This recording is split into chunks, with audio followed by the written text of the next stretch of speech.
Culture Média sur Europe 1, Thomas Hill avec votre invité ce matin. Vous recevez Thierry Beccaro et à 9h13 pile, regardez Thierry Beccaro, on est vraiment, mais alors ponctuel. 9h13, la session de rattrapage de Jean-Luc Lemoyne. Et alors Jean-Luc, aujourd'hui, donc nous recevons Thierry Beccaro et je crois que ça vous fait particulièrement plaisir. J'espère. Ouais, non, je suis très heureux en effet. Car Thierry, c'est un homme bien et un animateur culte qui a su tisser un lien particulier avec les téléspectateurs. Et d'ailleurs, chez Jordan, vous révéliez ce rapport très complice, presque intime avec les gens qui vous regardaient. D'avoir cette espèce de complicité avec les gens. Il vous parle tout le temps de la boule noire ? Alors là, bien sûr, quand on parle de boule noire, on parle pas de la tension testiculaire de Thierry. Hein. Mais bien du jeu Motus. Jeu mythique s'il en est, très apprécié d'Anissa Haddadi. Ah oui, Haddadi. Bravo. Un jeu qui rend fou, une rythmique particulière. Ouais. Quand on interviewe Thierry, ça vous arrive, hein, Thomas, à un moment ou à un autre, on finit par parler sur le rythme du générique sans s'en rendre compte. Écoutez bien. Je veux savoir, après 29 ans de télé... De télé. Et encore, ça c'est rien. Est-ce que vous imaginez ce que vit Thierry Beccaro au quotidien ? Ou alors on fredonne dans la rue. C'est génial. Ou alors Motus, ou alors la boule noire. Ah, c'est sympa, hein, c'est sympa, Motus. Mais t'imagines si on te le chante 52 fois par jour quand on te croise ? Ah, c'est terrible. Mais chez moi, ça peut entraîner une envie de tuerie de masse. Hein. Imaginez si on mettait des jingles dans la vie de tous les jours, pour toutes les occasions, ou même dans les émissions, à la moindre erreur. 87 tomes d'enquête, des dizaines de milliers de procès-verbaux.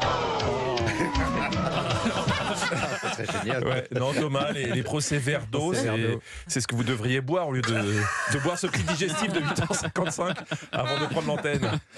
Bon, la bonne nouvelle, c'est que l'animation, c'est peut-être pas fini pour Thierry.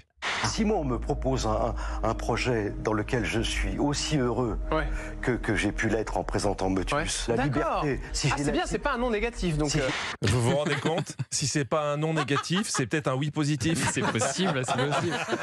On croise les doigts, hein, et même les orteils. Ah, bon, alors Jean-Luc, aujourd'hui je suis un petit peu triste parce que c'est le dernier épisode de L'amour est dans le pré. Oui, Thomas, je comprends que vous soyez triste. Hein. Encore une année, vous n'avez pas trouvé votre agriculteur. Non, je t'en prie. Mais c'est le moment, on fait le bilan, calmement.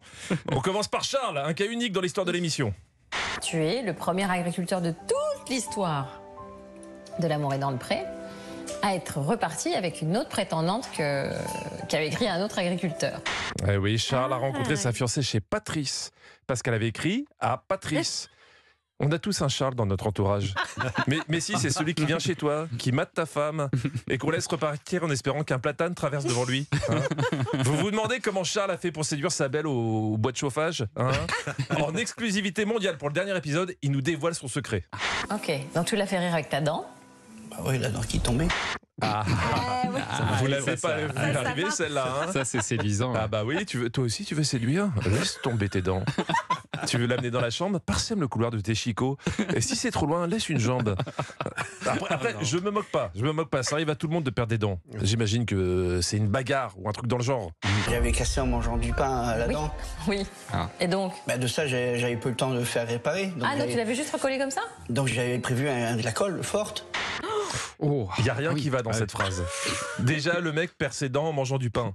T'as une petite fragilité dentaire quand même, hein. Surtout si c'est du pain de mie. Et après, le mec se recolle les dents avec de la colle forte. Faut arrêter. Sinon, moi, je vais me faire des implants capillaires avec des poils de chien et de la pâte à fixe. Je vous rappelle que jusqu'à maintenant, d'un point de vue comptable, on est à 0 couple sur la saison. Mais on se dit que là, enfin, on le tient. Bon, elle est où, Véronique ? Et ben elle est partie. Oh non. Ah bah non, mais Aïe, aïe, cette aïe, année, plus que jamais, si l'amour est dans le pré, c'est qu'il est enterré bien profond. Bon, là on est toujours à 0. Retour maintenant sur le couple star de la saison, Patrice et Justine. Est-ce que vous vous souvenez ? Justine avait un petit blocage sur la façon d'embrasser. Ah oui. Ah oui, il faut que je te dise, hein, moi je sais pas vraiment embrasser avec la langue. Puis quelque part, je trouve pas ça très élégant en fait. Je ne sais pas faire, Karine. Bah tu te laisses faire. Je sais pas faire, personne ne fait l'université du roulage de pelle. Hein. Pas sûr, Karine. Hein, j'ai regardé quelques téléréalités, j'ai vu des bac plus 5 de roulage de pelle. Et pas que sur la bouche. Karine, elle est très cool sur plein de sujets, mais les gens qui se trouvent des prétextes pour pas faire de soupe de langue, elle supporte pas. Car avec un peu de bonne volonté... On s'entraîne tout seul sur son oreiller, comme tout le monde, quand on a 13 ans. Et puis un jour, on fait ça pour de vrai. Hein. Oui, mais... Je suis toute seule à l'avoir fait. Karine, c'est la seule personne au monde à avoir un oreiller qui a mauvaise haleine. Alors, je conseille à personne de faire ça. Surtout dans le contexte actuel, tu risques de rouler des pelles à des punaises de lit. C'est risqué, C'est vrai. Il nous reste encore un espoir avec Clément. Clément, l'homme qui n'a jamais vu l'ours. Surprise, il dort avec sa prétendante Manon, donc. C'était une cata?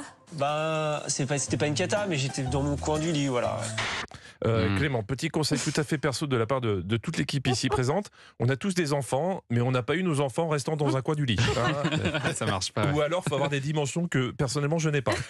Bref, quand on fait le bilan, 14 candidats, un couple. C'est pas l'amour est dans le pré, c'est France Gibraltar. Mais il y a quand même de l'espoir, car Karine a posé la question qui l'obsède à Clément. Tu l'as jamais embrassé, si? En off, on a fait un petit Comme smile, ça. je voulais pas C'est le tout? Ouais, c'est tout. Tu voulais pas mettre la langue? Non. Alors que les vaches le font. Oh, Entre son oreiller et les vaches, je veux pas connaître l'éducation sentimentale de Karine, mais ça laisse un peu d'espoir pour tous les célibataires. Ah, effectivement. Elle est triste cette fin de saison. Moi, Bah je suis oui, déçue. pourquoi il n'y a pas de couple? Normalement, ça marche très bien, l'amour est dans le Sur pré. tous les couples, il n'y a aucun couple. Il y a un couple, il se donne un mois avant de rompre. C'est un Ouais, échec. C'est cette terrible. année. Regardez Dis-moi, ça, Jean-Luc, je te proposais quelque chose. Tu te souviens de cette époque où on dit qu'est-ce que tu préfères marcher toute ta vie avec des pieds en mousse C'est ça. ou entendre le générique de Motus à chaque fois que tu ouvres une porte? Des pieds en mousse.